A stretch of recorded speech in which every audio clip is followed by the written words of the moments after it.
Well, here it is, my countdown for the 10 best films of 2019 and the 10 worst films of 2019. And if you're one of those people who just likes to enjoy the suffering, well, skip to this point in the video for the worst list, and you'll pretty much figure out where the break is. Anyway, let's start off our 10 best films with, well, the honorable mentions. First up, there's Crawl, which was fun, but really all it does is remind me how, due to a power outage, I sat in a blacked-out theater for almost an hour. Then there's The Kid Who Would Be King, which was also pretty fun, but it's kind of faded from my memory. In retrospect, I was probably a little too kind to Spider-Man Far From Home. I gave that a B when really it was more like a C+. And I know I'm in the minority on this, but I really did like the live-action adaptation of Aladdin. And with that, let's start the countdown with number 10. Number 10. John Wick 3 Parabellum. John Wick 3 Parabellum definitely does help continue the amazing franchise that this has started off with, and the surprising career renaissance of Keanu Reeves, a renaissance that I don't think people realize Keanu Reeves needed. There's some spectacular characterization and, of course, the amazing action set pieces that combine to just make for an all-around great and entertaining film. Number 9. Toy Story 4. The Toy Story franchise finally seems to come to a close with a story that just seems perfect ending to it. It's a great mixture of poignancy and offbeat humor that will sure to enjoy everyone, even the little ones. Number 8. Black and Blue. Black and Blue manages to combine strong characterization with an all-too-relevant plot that makes for an edge-of-the-seat thriller and a great experience as an overall film that is sure to leave everyone wanting more. Number 7. Captain Marvel. The Marvel Cinematic Universe's first female-led film managed to combine great action, good characterization, 90s nostalgia, overall great offbeat humor, and a touching tribute to Stan Lee. So yeah, it definitely had to be on this list. Number 6. Hustlers. Hustlers may come across like some sort of glitzy erotic set piece just set to make people oogle Constance Wu and Jennifer Lopez, but no, this actually is a very dark and gritty undercurrent that makes you feel somewhat sympathetic for the strippers who still commit some very horrible crimes. And of course, Wu and Lopez do deliver two towering performances. Number 5. It's a tie between Shazam and Avengers Endgame. Shazam manages to tell the classic comic origin story in a modern-day setting that proves that good characters really do stand the test of time. And of course, Avengers Endgame is the highest-grossing film of all time, which means, well, it had to be on this list, not to mention it does help be the perfect send-off to a major chapter in cinematic history. Number 4. Blinded by the Light.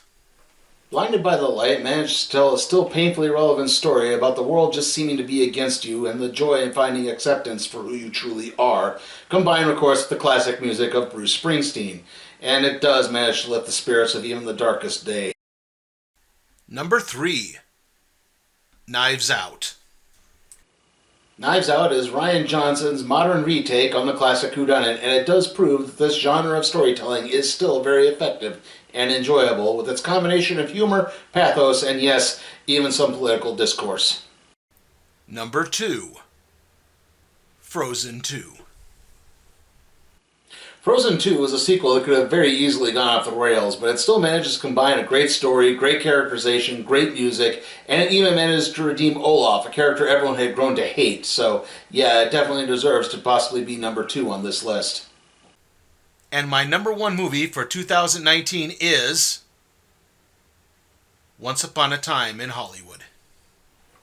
Quentin Tarantino's Tinseltown fairy tale, Once Upon a Time in Hollywood, combines great characters, spectacular jokes, an overall great story, and even makes you forget that somehow the Manson family manages to be minor characters in this whole scenario.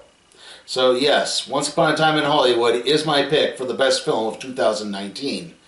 So, I guess now we get to move on to the worst list. I hope you're all ready. 400 free movies. That's right, Curtis Mathis gives you 400 free movie rentals when you buy a Curtis Mathis video recorder and use the free Lifetime Showstopper Movie Club. And what a selection. Choose from Romancing the Stone, Splash, Against All Odds. 400 free movie rentals, a $1,200 value in addition to the extraordinary value of a full-featured Curtis Mathis video recorder with the 4-year warranty. We have the quality, we have the movies you want to see when you want to see them. 400 free movie rentals when you buy a Curtis Mathis video recorder, only at the 3 Milwaukee Curtis Mathis locations near you. Imagine the perfect video store. It would have a great selection, right? Right! Over 10,000 videos. 3 evening rentals, so no rush, no hassle. Fast checkout. 24-hour quick drop return. Open late every night. Well, the perfect video store Welcome to Blockbuster Video. is popping up all over the country. There's one near you. Blockbuster Video. Wow, what a difference. Okay, we're now here at the worst films of 2019, or at least my opinion on them. And, well, this was a really hard list to compile. I mean, I had a lot of films that I found to be disappointing, but they really weren't bad in the strictest sense of the term. So, if you're tuning into this to see something like, say, Glass, Hellboy, Terminator Dark Fate, or Star Wars Episode 9, The Rise of Skywalker, I'm sorry, you're probably going to be a little disappointed. But I still think these are some pretty bad films on this list, so let's get to it. Number 10. Wonder Park. Yeah, Wonder Park is definitely in the category of the more I think about it, the more and more I dislike this film. So yeah, it definitely belongs on this list. As it turns out, this thing was actually a pilot for a television show, which I guess explains why the story was just so hollow and empty feeling. Number 9. Annabelle Comes Home. Both offerings from the Conjuring universe this year were massively, massively underwhelming, but at least Curse of La Llorona had a priest blessing a swimming pool to turn the water inside to holy water. Annabelle Comes Home just had teenage girls throwing a birthday party in a house full of demonic items, and that made it dull. So yeah, that's why Annabelle Comes Home is right here. Number 8. Escape Room. To be honest, I really don't remember too much from Escape Room except that it had a few memorable horror set pieces and, well, it had this stupid conspiracy ending and it's getting a sequel this year for some reason. So, yeah, again, not much else to say than that. Number 7. Ugly Dolls. Ugly Dolls is a film I was probably a little too hard on when it came out. It really didn't deserve an F. There were some decent points to it. It had some good animation, but overall the story was just kind of bland. That's why it wasn't very entertaining. So think of it more like a D- than an actual F. Number 6. Brightburn. You would think a story marketed as Superman but evil would somehow be a sort of fun rock and roller coaster horror experience, and well, Brightburn does come through on some very solid gore effects. Unfortunately, the story itself is just muddling and dull. It doesn't have any good qualities and plants seeds for later stories that I'm just not interested in seeing. Number 5. Joker. Whether you call it controversy, hype, political discourse, or just belly aching, Joker was completely subsumed by this, and unfortunately it wasn't really worth it, as the story itself is just plotting and dull, and it's only bolstered up by a decent performance by Joaquin Phoenix in the title role. Number 4. The Lion King 2019.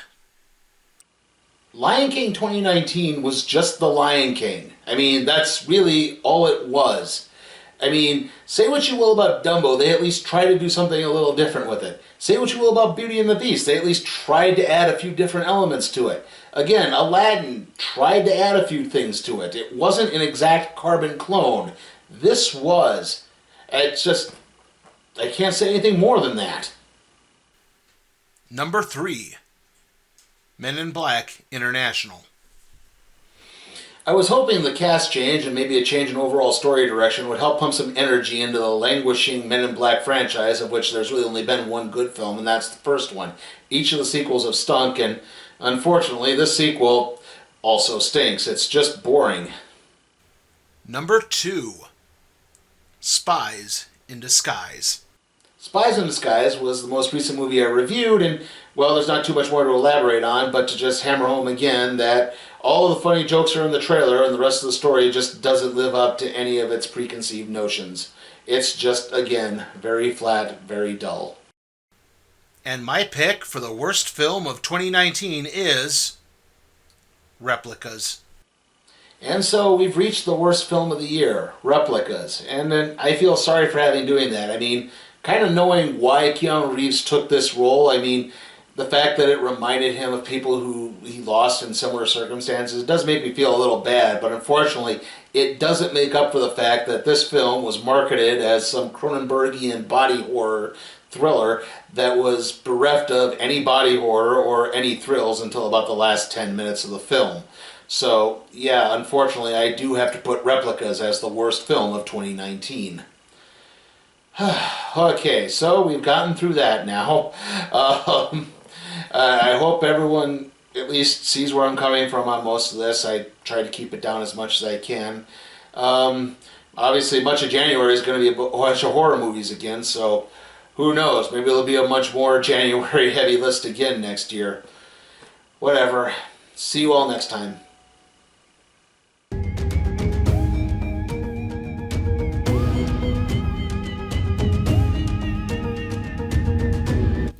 Hey guys, remember, you can help support my channel at patreon.com/SleepyTimeForCat Productions, where you can help request a movie, even if it's something like, say, Sonic the Hedgehog or the next Purge film. I'll review it.